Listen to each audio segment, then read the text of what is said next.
Hello, and welcome to Philanthropy Porch Ponderings.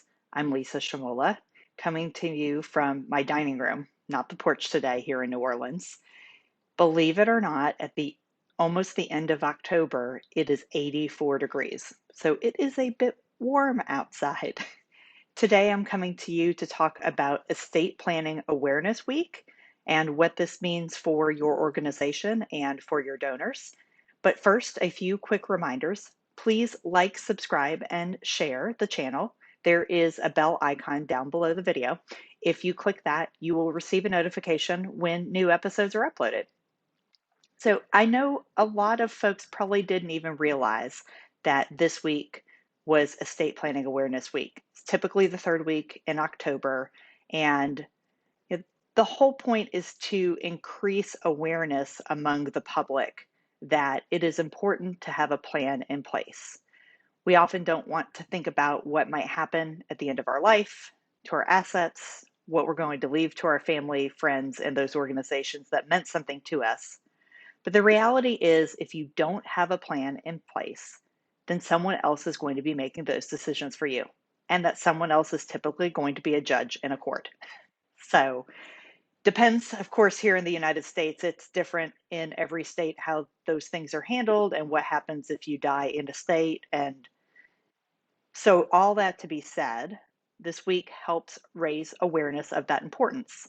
And I'd like to share with you, we've been sharing a few resources this week on the Philanthropy social media channels, and I will drop one of the links in the description down below this video. It's a study that was done by caring.com, and it was done the recent wills and estate planning study. And some of the things that they found were a bit surprising. Quite frankly, it surprised me that millennials and Generation Z were found to be more likely to have a will or a plan in place than Generation X. So, to my fellow Generation Xers, we need to get our plans together. They also found that about 2 in 3 adults do not have a will in place. And there were many reasons cited, people thinking they don't have enough assets to need that kind of documentation in place, or just not knowing where to start, or feeling that it might be too complicated. So, what can we as the nonprofit professionals do to help our donors and volunteers put their plans into place?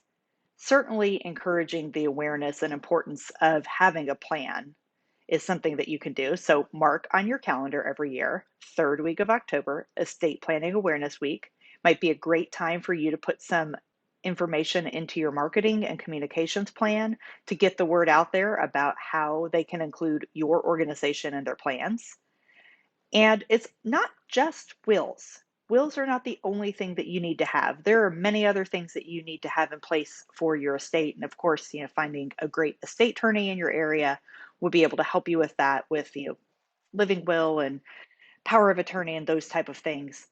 But something else to think about is people often think about legacy gifts coming in the form of bequests. And while that is the most common way that people include nonprofit organizations in their estate plans, don't forget the beneficiary designations, retirement plans, and insurance policies.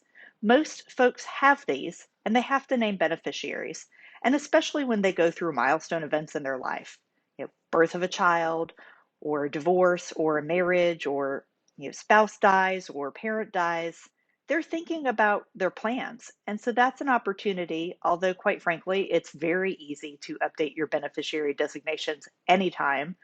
Most of the financial institutions that manage those retirement accounts have online portals to do that. Same with the insurance companies for their policies. So that's something to keep in mind. Making sure that you are prepared to answer questions from your supporters about how do they include your organization if they want to put a bequest in their will. How should they list your organization? What's your tax ID number if they're doing a beneficiary designation? And then that rolls into you educating yourself and being prepared. Of course, the National Association of Charitable Gift Planners, and as you may know, I serve on their board, is a wonderful resource for education, whether you are a member or not of the organization. You may have a local planned giving or estate council, and I encourage you to look into those opportunities.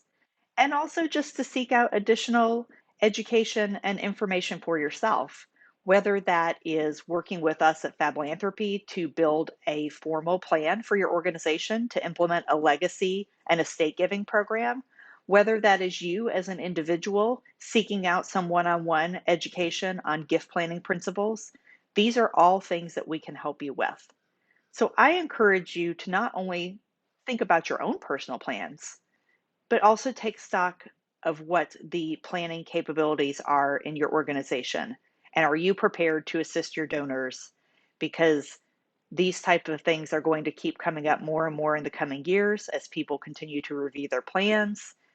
Generations are getting older. This is just something that's going to continue to happen. And we want you to be prepared. So again, thank you for tuning in. Happy Estate Planning Awareness Week. Don't forget to like, subscribe, and share. We'll see you next time. And until then, stay fabulous.